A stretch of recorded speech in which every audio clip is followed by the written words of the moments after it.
Hello, America, and all the ships at sea. We are back again. It is the Baseball Talk Radio Show, and we are live on Facebook, and we will be recording this and put out a version of it on YouTube as soon as we're done. Well, give us a little bit of time at least, and an audio version on anchor.fm/baseball talk radio show. But I am Gary Mack, and I'm joined as always by the great, the wonderful Mr. Rich Baxter. Rich, how the heck are you today? Doing good. Thank you very much, Gary Mack, across the country and all the ships at sea, as you said. Welcome to this week of Baseball Talk Radio Show. We got a ton of things to cover. We're hitting the ground running this week, Gary. Even though it's the off season, I kind of love the off season because it's cold, and it's really cold this weekend here in our area. But we have a lot to talk about in the off season this year, especially with the award winners. Yeah, we got a lot of award winners. We covered some last week, but we didn't get them all. And I think, what do you want to start with, the Cy Young or the MVPs? Let's start with the MVPs, and I'll get this loaded up on the screen in just a second. Yeah, it was great to see the MVP voting and all the voting that was announced last week on MLB Network, as we said in last week's show. A ton of award winners as usual. And let's kick it right off with the 22 awards voting for the AL MVP. And it was kind of a runaway, 98% share. Aaron Judge with the MVP for the American League. Yeah, and really, no surprise there. He broke the home run record for the American League. Had a terrific season, was almost he was in the running for the Triple Crown. Didn't quite get there, but really had a terrific year. So Ohtani's great, and Alvarez had a terrific year, but Judge had a career year last year and really deserved it. Yeah, I mean, 62 home runs, 131 RBIs, and tell me if I'm wrong, but it's a contract year for him. He's a free agent. He's out on the market right now. Ton of players out on the market. As a matter of fact, we'll be talking about that a lot more in this show. But yeah, Aaron Judge ran away with it. 410 votes for first place here, 98% share. Next was Shohei Ohtani. He had good year as well, playing both sides of the diamond, 15-9 on the regular season there, 2.33 ERA.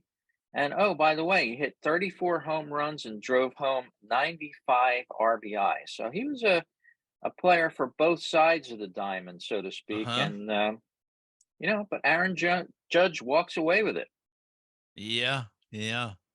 So he's the AL MVP, and the NL MVP. We've got Paul Goldschmidt in a a little bit tighter race, but the interesting thing was going to be between him and Arenado. Machado had a good year; he finished second, but Goldschmidt takes home the title of the NL MVP, and again, not a bad choice. 35 homers, 115 RBI, played in 151 games. I mean, he just had a terrific season, and no denying it. Yeah, 90% share of the first place votes there. Manny Machado coming up second place here with 69% of the votes.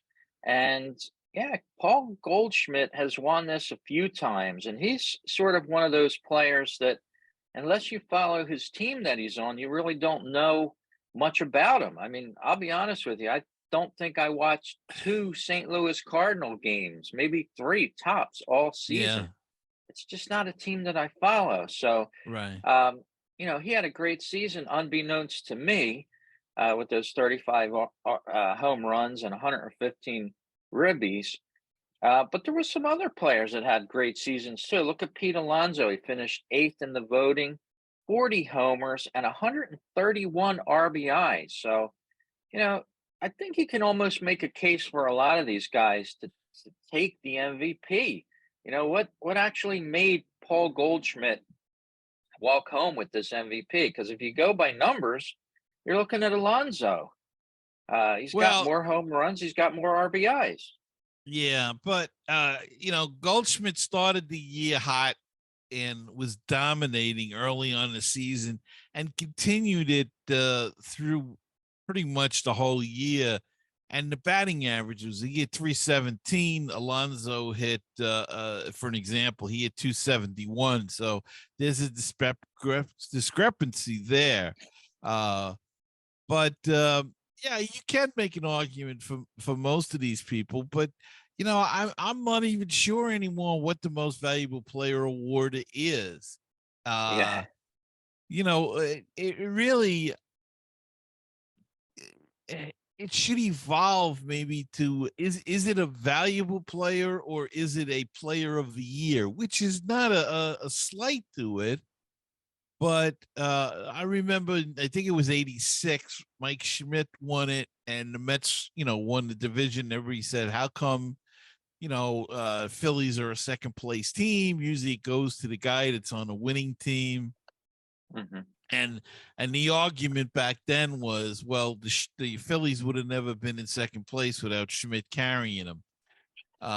So he was the most valuable player. I don't know if we go that way anymore. I don't know how the guys vote. I don't know if that's the way they decide to pick a most valuable player. But for lack of a better title, look at the years Trout won it. Did he deserve it? Yes, but would the Angels have been as bad as they were or as good as they were with or without him? So, uh, I don't know what the criteria is anymore. I only know that, uh, it's probably they should either add a best player of the year or player of the year award or something. I don't know. Or I could be totally off base with that, but that's my feeling. yeah. The qualifications. Look at Kyle Schwarber. I thought he would have finished higher up on the list. 46 home runs with 94 RBI. So, I Yeah. mean, he didn't do much else during the season. His batting average was 218, but 46 home runs on the regular season is a lot of home runs. He actually had the most of anybody in the NL, but finished 16th near the bottom of God. Edwin Diaz finished higher than him in the NL MVP voting. So yeah, a little Well, I bit. think Mhm, Schwarber hit 218, so that kind of, yeah, and I yeah, an interesting case could be made from a lot of these stats, so to speak. yeah, yeah. But they made the choice, and that's where it's at. Now we're gonna move on to the Cy Young, and we've got the AL Cy Young. We've got Justin Verlander, and the NL was Sandy Alcantara. Which No, I which I'm guess there's no surprised. surprises. Oh yeah, you're Yeah, surprised, Sandy Alcantara? I'm a little surprised with that. I know he had a good season. I don't know if he had a great season. I don't know. 14-9 on a Marlins club. 32 starts, 6 complete games. Yeah, that's nice. One shutout. I just didn't see him as the Cy Young. I just didn't really pay much attention to the top vote getters, but I just didn't see him as the top vote getter. Max Fried had a great season, 14-7 on the Atlanta Braves. Mm-hmm. Sort of an off season, I think, for the NL Cy Young. Usually you have to have 18, 19, 20 wins. And this year, Kyle Wright had 21 wins, which was the top for the NL, 21-5 with a 3.19 ERA. with Atlanta. So he finished down 10th in the list. So you have 21 wins and 5 losses, a 3.19 ERA. He had 30 starts. I just, I don't know. How do you stack up the top three against his season? 21 wins to me sounds better than 14-9. I don't think they count wins anymore. I think what you're looking at here is, and I think you answered your own question. He was 14-9 with the Miami Marlins. So, it had an ERA of 2.28, which is, practically unheard of. I mean, there's some listed on there. But if comparing to Kyle Wright had a 3.19, that's almost a run differential there. So, that played a lot. The ERA played a lot. The team that he played with, he had one shutout. Kyle Wright had none. I think that's what that is. Yeah, Uh, I think it's things like that. He did dominate. There was a certain amount of domination has to be, and look at it, the top three guys that finished: Alcantara, 14-9. Max Fried was 14-7, and Urias was 17-7 with the Dodgers and the Braves. And, they were both winners. So Alcantara was, he was with the Marlins, who were a bad team, and look, Nola was 11-13. He finished up there in fourth, so he had a good shot at it as well. I just think it's they take into account in there who was the team, and you know he really did dominate for such a bad team, and he pitched 228 innings, which is tops on that list there. So that's why I think you had to give it to him. yeah. I just didn't see him on the radar. The WAR wins against replacement players 8.0 as well. That's the highest for these starting pitchers. Yeah, And but that didn't follow through in the AL Cy Young voting. Justin Verlander, 18-4 with a 1.75 ERA. There, I guess you could say that that was tops in the AL by a certain amount. I just didn't see Alcantara as the yeah, Cy Young, but then again, I really didn't yeah, follow him most of the season except when he played my favorite team, and I always didn't like when he pitched against us. But yeah. somehow Well, there you I think go. we did pretty well against him this year. That's why I didn't think that he would be the Cy Young Award Yeah. winner. Well, but he beat everybody else apparently. So Yeah, so good for him. Moving down to the AL Rookie of the Year, Julio Rodriguez from Seattle. yeah, Julio Rodriguez, center fielder, burst onto the scene, had a very good year, and he gets the AL Rookie of the Year. Don't know much beyond that. Didn't see much of him except in the playoffs. Adley Rushman was second with 45% share of the votes, and he was a young catcher for the Baltimore Orioles. That came up had a very nice opening to his career, and Stephen Kwan in Cleveland finished third in that race.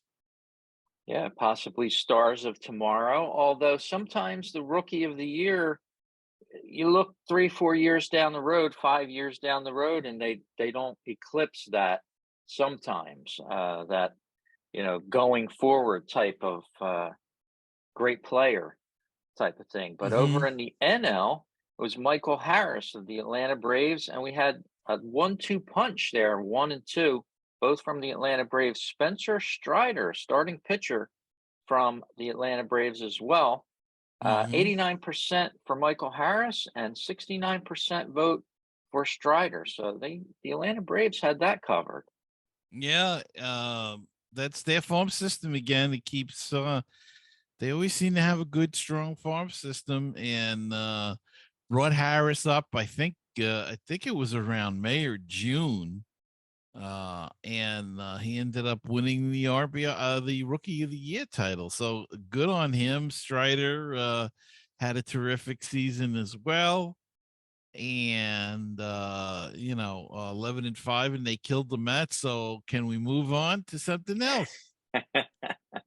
Of course, manager of the year, Terry Francona over with the Cleveland Indians. Um, got 17 first place votes to put him up on top there. Brandon Hyde of the Baltimore Orioles finishes second, and they had a great season. I know you talked about them a lot during our baseball talk radio shows towards the end of the season. And yeah, I even took notice of those Orioles a little bit.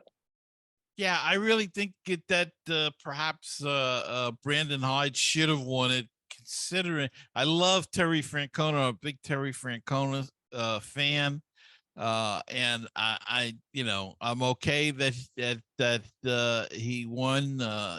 He's very deserved of it. But I thought Brandon Hyde might win because nobody counted on the Orioles. They were going to be in last place.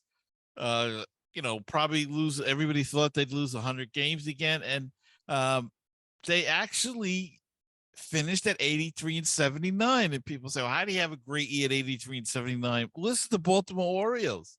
They have been down so long. They've had terrible seasons, 100 lost seasons.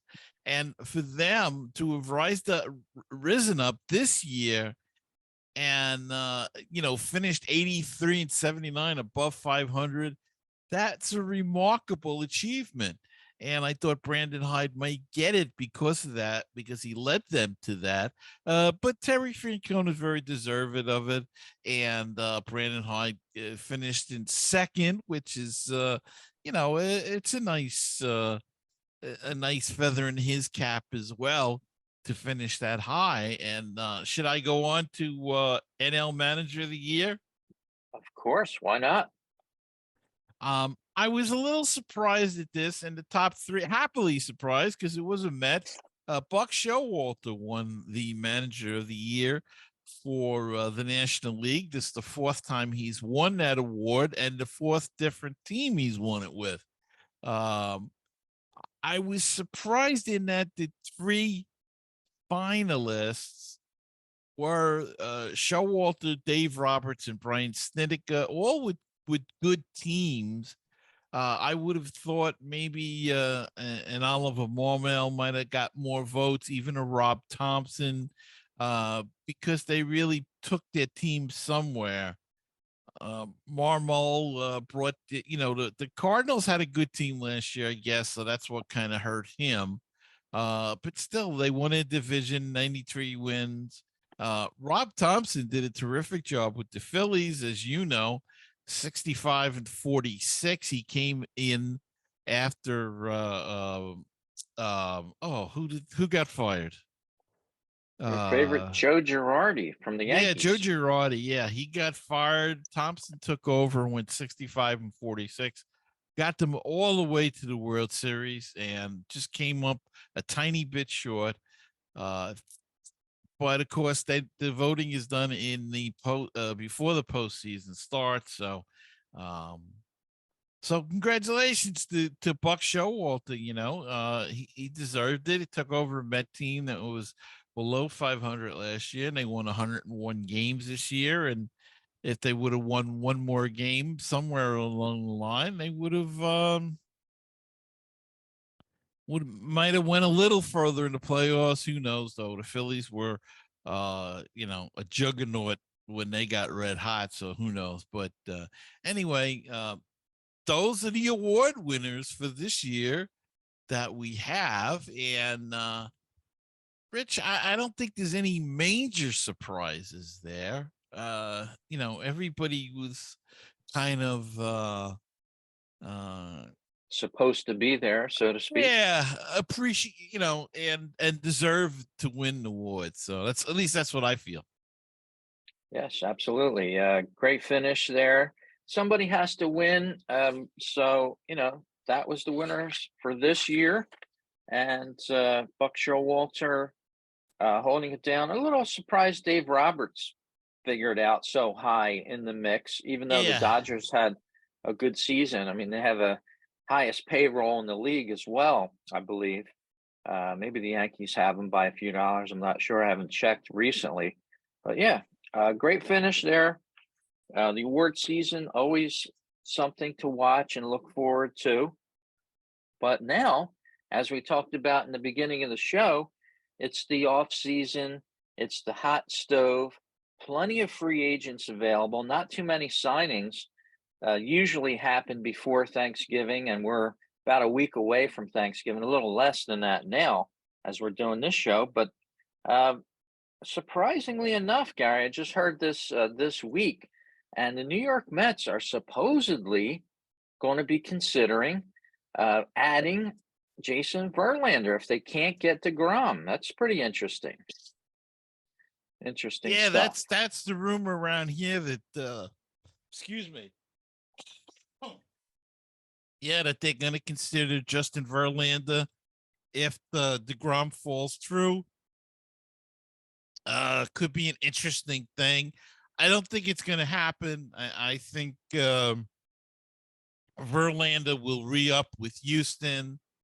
I think DeGrom will probably re-up with the Mets, though I could see him going to Texas or the Dodgers. But we'll see how that works out. Although both opted out, so they're free agents. They're listening to offers from other teams. 39 years old, opting out of a contract from a World Series winner. That's a bit odd to me. You know, he's only got, I don't know, I don't want to put a time limit on him, but maybe a couple years left, if that, as a starter at 39 years Well, old. And who he's going to knows? leave a World Series team. You know, that just didn't make sense to me to see that. You know, you would think that he would want to stay in Houston, maybe end his career in Houston, maybe have a chance to win it next year. But, you know, money with these players are a total different animal now. There's nothing related to team loyalty anymore. It's who got the highest check, which Yeah, and is I think kind of a shame, really. and I think he's going to look for a deal like Scherzer got a 2 or 3 year deal at a very high amount, like a 40, 43 or something. And that seems to be the direction teams are going in now with a guy like him. They'll give him 2 years, but it'll be like 2 years at 80 million or something, some ridiculous amount.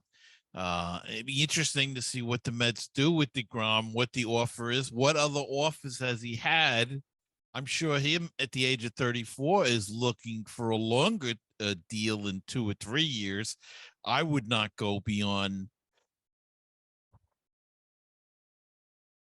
I don't 2 years. know. Yeah, I probably wouldn't go 2 or 3. If I went 3, I'd probably go 3, 105, something like that. I don't know if he would take that. Uh, Not sure I'd go beyond on 3 really because of the last 2 seasons he's been injured. So, of course, that the thinking is then, well, he's going to be healthy now. He got through his injuries, but you don't know that. Sometimes it's true, and sometimes it's not. I mean, now you look at Verlander. He had Tommy John at what age 38, and it hasn't missed a beat. Came back and hasn't missed a beat at all. But then you look at a guy like Matt Harvey who had the same surgery and at a younger age and never really got back to where he was when he was younger. So it's kind of a toss up. You don't know. Um, as far as the Grom goes, again, I don't think I would take a chance. Verlander, I think, will be looking for a short contract. Um, Look, if he can make 40, 42, 43, 44 million a year for 2 years, he's going to take it. And in 2 years, if he pitched well in those 2 years, maybe he'll look for another 2-year contract or a 1-year contract. And then you get to the point where if he struggles a little bit, he might look for a 1-year contract that is significantly less money. But he showed no signs this year. 18 wins. His ERA was unbelievable, as we said before. So, he seems durable still. Yeah, 175 innings. So, we'll have to see where it leads us. yeah, the numbers pan out. I don't know how far a team goes and how high they offer him. Same with DeGrom. I mean, they're both in the same basket almost. DeGrom a little bit more desirable than somebody like Verlander at this point, Right. but both are commanding big salaries. Both have opted out of future big salaries. And that's just the world we live in today. Who's going to pay me the Yeah. highest buck? I'll go on the mound for them.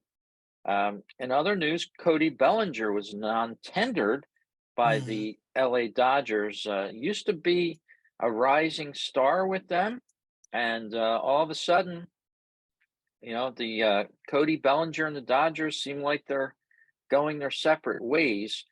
He had a 245 batting average on balls in play, and that seems to be why the Dodgers sort of let him go, so to speak. It'd be interesting to see who steps up and signs a Cody Bellinger, and can he turn it around in 23? I think he made 16 or 17 million last year, and I think they don't think he's at much at that worth that much anymore. So he's a free agent. He's still a terrific defender and very fast. If somebody can get him back and to where he was, or close to where he was a few years ago, they're going to get a good pickup.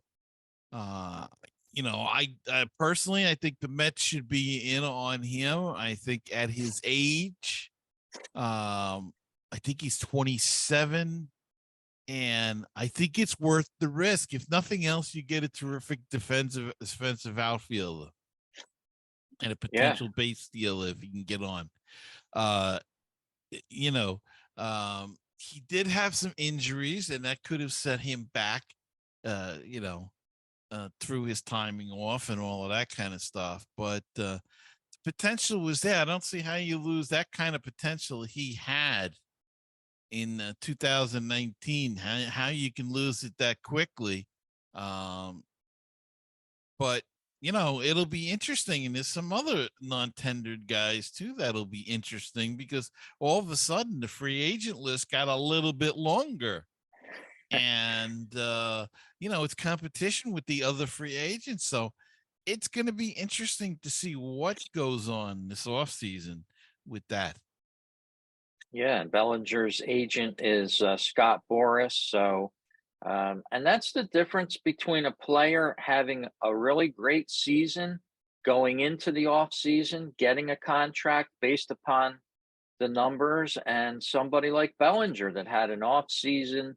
He didn't quite do up to expectations, and he didn't go beyond expectations. So he I hate to say it, he might have cost his own self money. Did he Hmm. not put forward all of his effort into, doing great? You've seen Aaron Judge, and it's got to be in the back of his mind that he's working for a contract. You see it a lot with these players. They have a great season, they get signed, then they can relax. They got that 100, 200 million, $300 million contract. Sometimes they have an off season after that. So uh, it's a double edged sword sometimes with certain players. You don't know what you're going to get. Um, Aaron Judge, Brandon Nimmo, both available in free agency, and now Cody Bellinger. So, as you said, the list is getting longer, and it's going to turn out to be an interesting offseason. Hmm. To see what just to see what teams do. In your case, the Phillies. The rumor is they're looking for a shortstop. They've got enough punch in their lineup. They probably could use another pitcher or two. maybe some relief with the Mets. They need starting pitching. They need relief pitching. Um, and they could probably use some punch in the outfield, but they might lose Nimmo. So if you lose Nimmo, what do? They have contingency plans. But it sure would be nice to, bring in a Bellinger then to play center field for the Mets. And who knows, sometimes a change of scenery, a different philosophy in hitting can reignite somebody, can fix a problem. Um, Maybe somebody's been telling him, just just meet the ball, hit the ball up the middle, but it's not getting through. But if you get traded or you get, you sign with another club and somebody tells you the same thing, maybe it worked. Maybe it gets through then. Um, so we'll see. It's going to be an interesting winter, and to see who goes where, what teams fortify their add to their roster to fix their problems, and um, we just have to wait and see. And some of the Absolutely. Well, craziness, Rich, some of the craziness has started already. We already had new uniforms coming out for next year, as oh, the Minnesota Twins have unveiled new unis for 2023.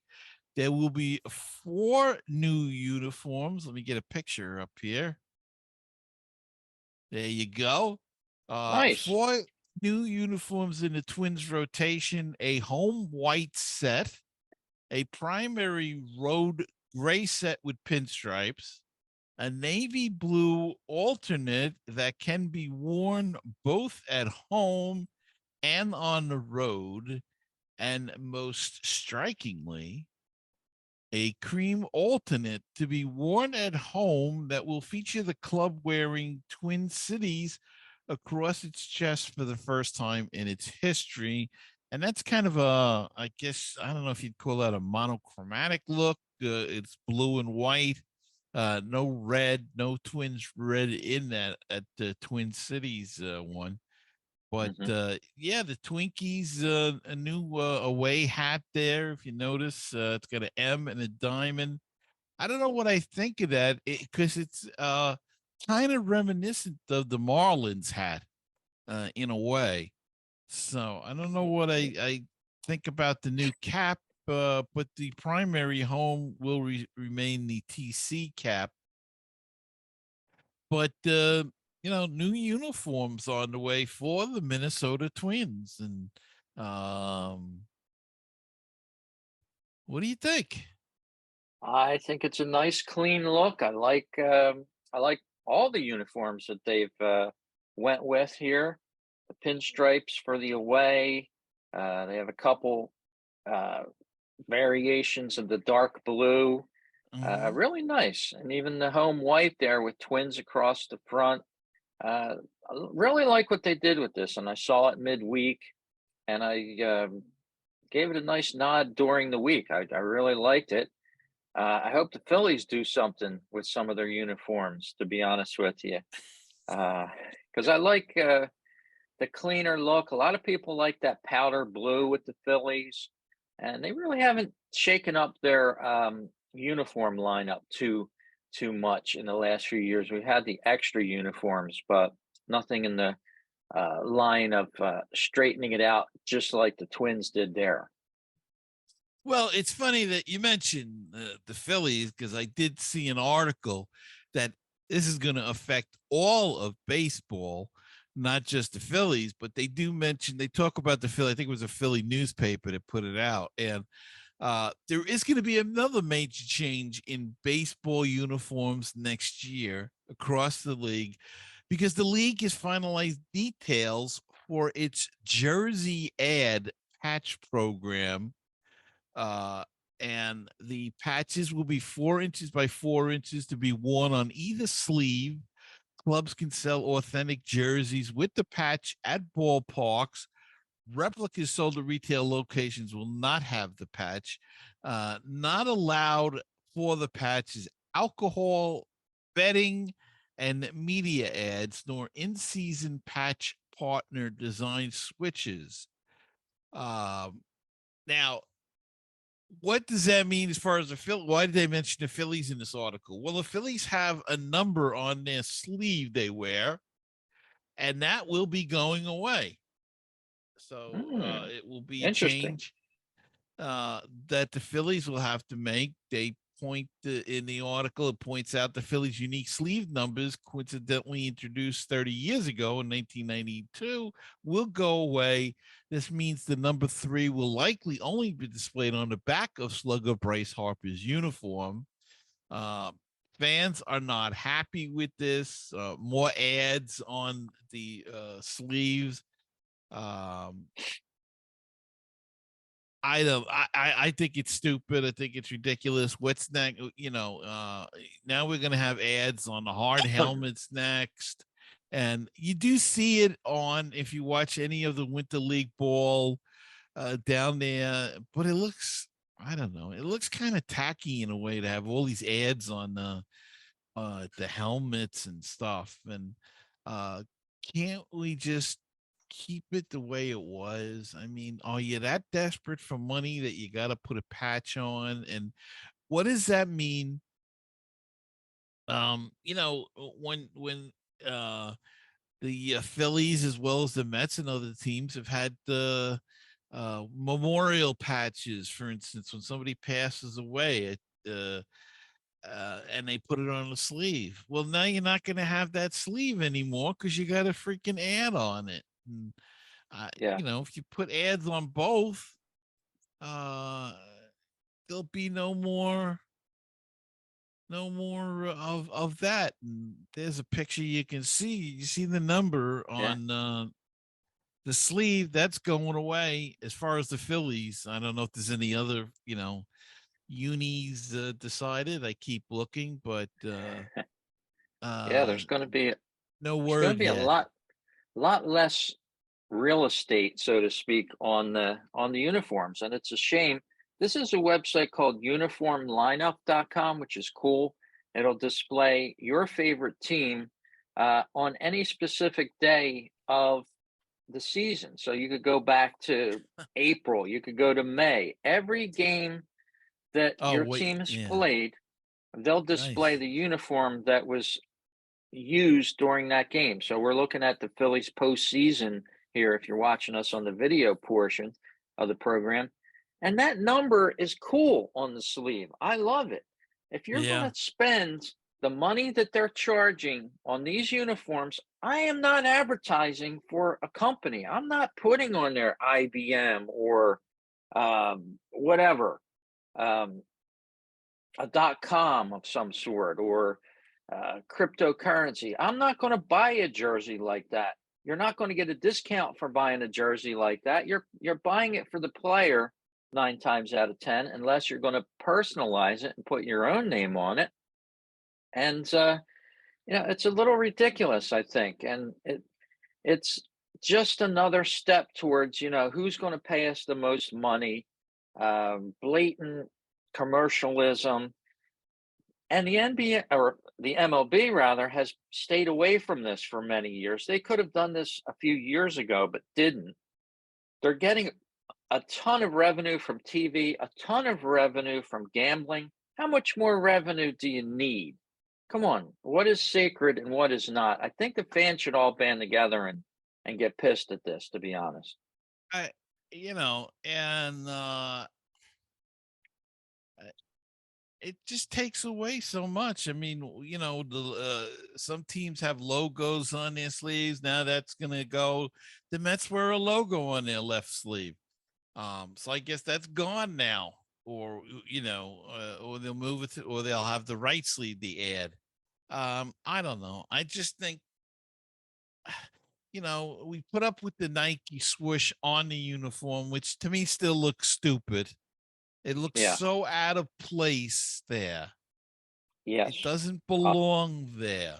I'll hide my swishes from the show now here. But I just like this because it's comfortable. I don't buy it because it says Nike on it. If it said nothing on it, I kind of like the way they make their stuff. I mean, that's just why I wear. And I was against them for many years. I wouldn't wear the Nike logo just for one reason or another. And I don't follow their politics, nor do I endorse them. But I just like the comfortableness of them. But yeah, I understand. You already got the Nike swish on the jerseys, which you never had before. And I'm not that against it, but now you're going to have another company on the sleeve. Come on, it's baseball. It's not advertising. There should be a certain sacredness to baseball, and that they shouldn't go there, in my opinion. Yeah, I just think it's a little too much, and I don't know where the answer is, but it's just a shame with this. Here's a, quick story I found upon looking at MLB news the past couple days. This is a strange one, but it's one that hits home to a guy that I used to like that played for the Mets, as Drupal Cabrera, ex MLB star. He clocked an opposing player who hit a home run in Venezuela, sparking a wild brawl. Don't know if you saw this one, Gary, but No, I did not. interesting video here. I'll play it here um, for our video listeners, and hopefully the audio will knock down. There's the ad running. We'll let that run for a second, but yeah, a guy hit a home run. He had a massive bat flip and toss, and a hesitation before he started going around the bases. And here, as Drupal Cabrera um, took a clocking of him, and I'll watch it here on the Twitter feed here. Um, there it is.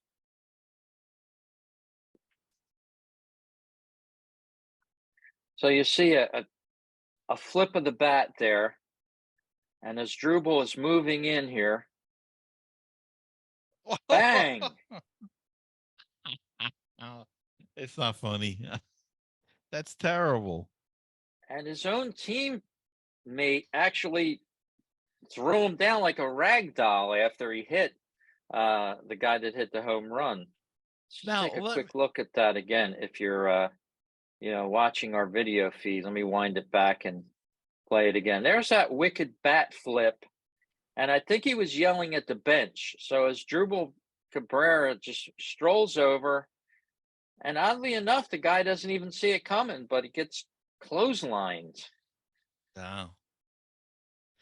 And look at it And back then in their uniforms. What do they got on it? Is that an ad thing on the there's back? all kinds of ads all over these Oh, how uniforms. ridiculous! See, that's what I mean. It looks kind of ridiculous. That's what I mean. It's like third world baseball there. You got big patch across the back. But yeah, that's what happened in Venezuela. Long home run. The guy does a careless bat flip and he yells something to the bench. And as Drupal Cabrera, 37 years old, strolled over and gave him an old fashioned clothesline. Boy. Very cool there. This guy violated some rules of baseball. So I would say so. as Drupal went over and made him pay. So always liked him Just a with the few. Mets. Yeah, yeah, just a I little think he too played far. with the Phillies too, didn't he? He had a stint with the Yeah, Phillies as yeah, well. yeah. He had a stint with the Phillies as well. And I liked him when he was with the Phillies. But certain things happen, and that's what happened this past week down there in Venezuela League. And Gary, before we bring the curtains down on this show, just wanted to let our folks know that are listening. Tune in to baseballtalkradio.com. It's the home for great baseball talk shows. You can find this show on there. You can find Gary's Mets Musings. I have one on the Phillies Talk podcast. In fact, I'd hope to record another one today for that. But there's a ton more there. Baseball PhD is a great show I always listen to. Baseball on Barbecue by Gary's best friends, Len and Jeff, do a great job on that. And a ton more. So check it out, baseballtalkradio.com. And I think I mentioned this the last show, Gary, The 24-hour, 7-day-a-week feed is now going there. So you can tune into these shows on a continuous basis through a radio type feed now just by clicking the microphone button on the main page. And that's a great thing, because if you want to get your Baseball Jones on, go to baseballtalkradio.com, and it's all there Absolutely. for you. Yeah, and you tune into all the great baseball podcasts there. Some professional, mostly shows like this. We do this out of the love for the game and bringing some news to you. All right, I just wanted to talk just a minute or two before we close down, and we'll hit on this as well during the off season a little bit more. Hopefully, we'll be able to bring a guest on about this, but I wanted to talk about the rule changes for 2023. Just go over them a little bit because I didn't really grasp them with the Phillies in the playoffs and things like that. But I printed something out here, so I'll read it a little bit, then we'll talk about it. Okay. The changes for next year. A pitch timer will improve the pace of play and reduce dead time. The pitch timer regulations include the following provisions. The pitcher must begin his motion before the expiration of the timer. Pitchers will have up to 15 seconds between pitches when the bases are empty and up to 20 seconds between pitches with at least one runner on base. A pitcher may disengage the rubber. The timer resets twice per plate appearance without penalty. Okay, subsequent disengagements result in a balk unless an out is recorded on a runner. The disengagement count resets if the runner advances. A hitter must be in the batter's box and alert to the pitcher within at least 8 seconds remaining. A hitter receives one timeout per plate appearance, and umpires will have the authority to provide additional time if warranted by special circumstances. So a lot going on with that rule change there. God, these umpires are going to need like a rule book in their heads to do this one. Yeah, it's kind of I don't know. It's very confusing. Yeah, I mean, you got 15 seconds between pitches when the bases are empty. That's not a lot of time. Um, as I was saying a few shows ago, back in the summer, if you've been listening to the show for a while, the Phillies had a pitch timer going on that I could see most of the time between pitches and things. I don't know if it was there just for show or whatever the case, but 15 seconds in a game goes by like that. I mean, that's going to be like almost catch the ball, get set, and have to deliver. 15 seconds goes by very quickly. You got a batter fidgeting in the batter's box. They're apparently going to be able to request time once. And they have to be alert to the pitcher within at least 8 seconds remaining. So, that's going to be part of batter strategies in 23. Make that pitcher wait till the batter's ready almost. So he's got to rush his pitch possibly. I don't get this. I'm not in favor of this that much. Don't know that that's going to speed up the game, which is what they think it's going to do. But I think it's going to be confusing. It's going to be something that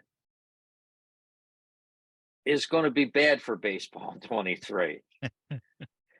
Well, I'm